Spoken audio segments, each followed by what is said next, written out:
Hi guys, it's Lee from Outback Fencing here, and today we're going to show you how to install a PVC vertical paling fence with and without a mid-rail. So stay tuned and we'll show you how it gets done. Alright, so what you'll get in your PVC vertical paling fencing pack is a top and bottom rail. The bottom rail will come with an aluminium insert for strength, and then obviously you have all of your palings. At Outback Fencing, we also give you an optional middle rail for panels that are 1.8 meters high, which is the panels that we sell on our website. We recommend that you put in a center rail. It just requires a little bit more of a DIY installation, but it just makes these palings a lot more stronger and sturdier. I'll show you what it looks like without the middle rail and sort of how strong it is, but we really do recommend that you put in the middle rail. Alright, what you want to do now is work out where you want to put your fence, which is pretty important. To start off, you need 2 pegs and a string line. So you start off at one end, put in a peg, run your string line for as long as you need it to be, for as long as the fence is, and put your peg at the other end. And then you get a string line, and what I've done here is I put a string line in between the 2 pegs, and I've made that string line nice and level. Then what you want to do is determine your spacings of where your fence posts are going to go. For most of our fences, and especially this fence that we're doing today, we use 2450 centers. So let me repeat that again, that's 2450 centers. So go along and measure 2450 centers, and I find it easy to get a piece of timber or a piece of metal and grab yourself 2 lengths and mark them at 2450. And then what you can do is you can lay one down the ground, mark it with paint or with a stick where you're going to put your posts. Then you lay the second rail down and you do the same, and therefore then you get the next rail and put it in front of that, and you keep doing that until you get to the end of your fence. Now that we've determined where we want to put our fence and the fence holes, now it's the nice easy job of digging. What I've got here is some post hole diggers or double-handed shovels, and it makes it a lot easier to dig those holes if you don't have a machine. And now with the holes, I'd like to see the holes go down 600 to 700 deep by about 200 to 250 wide. Enough so you get enough good concrete around those posts that you're going to install.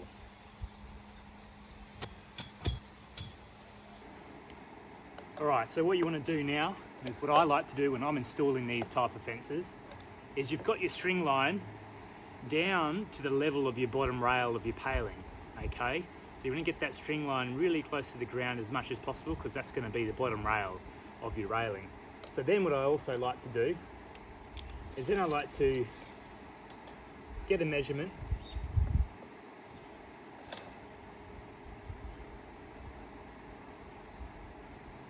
and I like to measure from the top of the post 1850,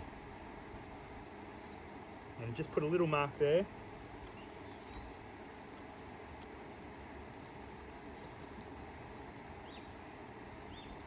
Now I'm going to do that on both the posts to make it easier for myself.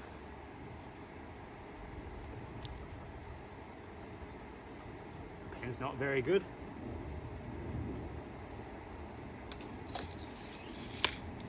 What that means is now that you've got your string line in the right spot and it's nice and level with your front fencing block, that basically now you just lower these posts in down to that string line mark.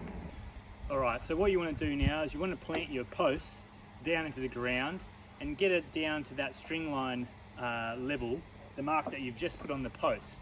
And you put that down until you get it right on the string line.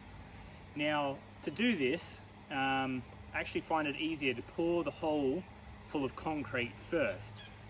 For the purpose of this video today, I'm not going to concrete these posts, I'm just going to put them in the ground, but it does make it easier to slide the post ever so slightly down into that ground, into that concrete, to get the string line down to that mark that you want it to be at. Now when I put these posts in, I like to sort of just pinch put my fingers and thumb on the top of the post like that, and sort of let gravity do the work of getting it fairly level before you push it down into the concrete. So then you just let that go down into the concrete. Obviously always have a level, very important on your first post obviously. Now you might need to shuffle around to get that perfectly to the string line and also to the height of the string line.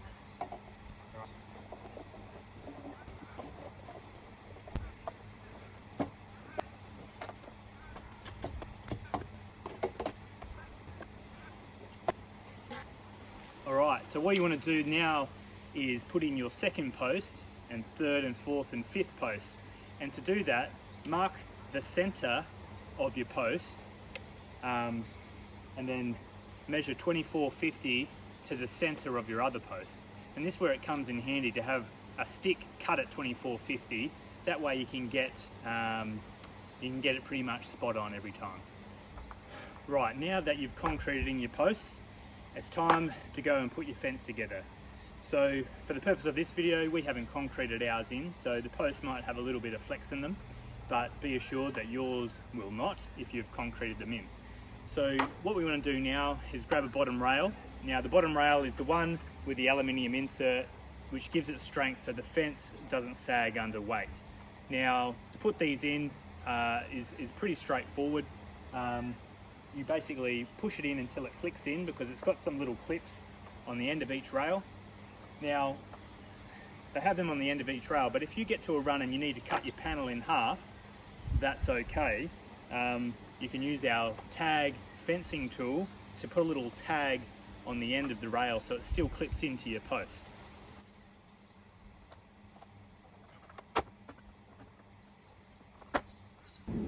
Alright, now's the fun part. Now we install the palings, which is pretty easy. They just slot in into your bottom rail.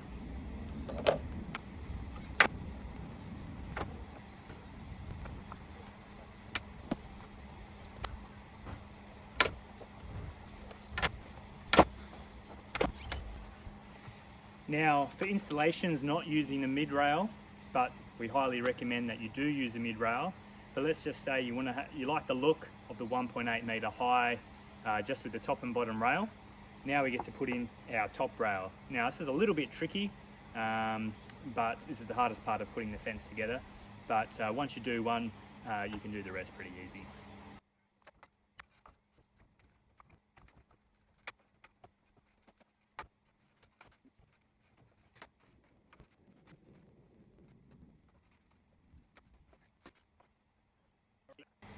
Alright, well there you have it. Well, all you have to do now is get a tiny little Tex screw or any kind of screw for that matter, and just put the screw into the top of the rail up here before you put your post cap on. Now what that'll do, it'll just stop the sliding around of the top rail. And now we're going to install it with the mid rail, which we recommend, and it looks really good. Alright, when you're putting in the mid rail, what you want to do is you want to measure and find the center between the two rails, the top and the bottom rail. Once you find that, basically you want to measure a hole that is 90, well, which is the size of the mid rail, giving yourself another about a mil play so you can actually slot the rail in. So that's about 90 to 92 millimeters high and 51 to 52 millimeters wide. So once you mark that out, then you're ready to make a little hole here, and we'll show you how to do that. Right, so what you want to do is you want to grab yourself a 10 millimeter drill bit. For the purpose of this video, I don't have a 10 millimeter drill bit, but I've got like a cone shaped bit, which will just keep going in. So basically what you want to do is you want to come out about 5 millimeters from the corner with your 10 millimeter bit. And what that does, not only does it start a hole for you so you can get a hacksaw in and cut the rest of this out, but basically because you measured in 5 mil, basically the drill bit will give you a nice curve in the corner, which sort of basically copies what the rail does.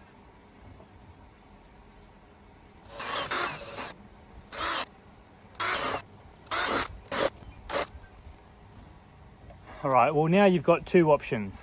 You can get a little hacksaw and make your way around that hole, or you can grab yourself a router and route your edges close to that line that you've got there. If you don't have a router, yeah, just use a hacksaw. What I'm going to do is I'm going to cheat a little bit and use a small angle grinder. Now once you've got your mid-rail hole cut, you could probably go around with a bit of a file and just sort of smooth off those rough edges, just so it makes it look a lot nicer. All right, so now you're ready to put your mid-rail in. Now, where I've put my mid-rail is dead center of the panel, but you can also probably put it 1/3 from the top. Some people like to do that, which gives it sort of a nice sort of design change, I suppose, and still gives it that rigidity in the middle of the panel that you need. So yeah, usually about 1/4 down or 1/3 down. Some people prefer to do that, but for this video, we're going to install it in the center rail.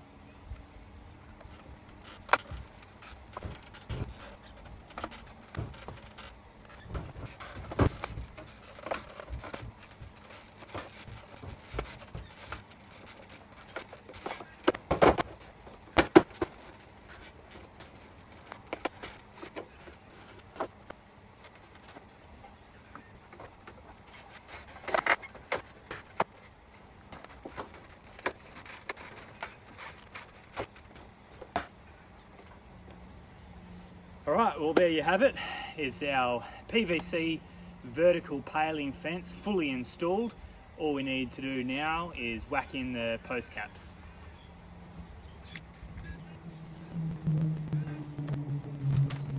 Now there you go, your vertical paling fence fully installed. Now, if you don't trust yourself cutting holes at either end for the mid-rail, don't worry. With every pack that we supply you, every vertical paling kit comes with 2 brackets. Now these are for the mid-rail. Now you can use these and install them anywhere you want. I'd recommend that you put these on the mid-rail before you slide it down, but also what you'll need to do, because the mid-rail isn't going to be inserted into the hole of the post, you're going to have to trim the mid-rail at either end, okay, by about, well, probably best thing to do is measure in between the 2 posts, and that's what you're going to have to cut your mid-rail at if you're putting the brackets on. Again, then the same thing applies. You slide it on just like we did, but then the pack comes with these 2 brackets and a few screws to screw into the post, but then also screw in the mid-rail. And these are actually a pretty good way to go as well.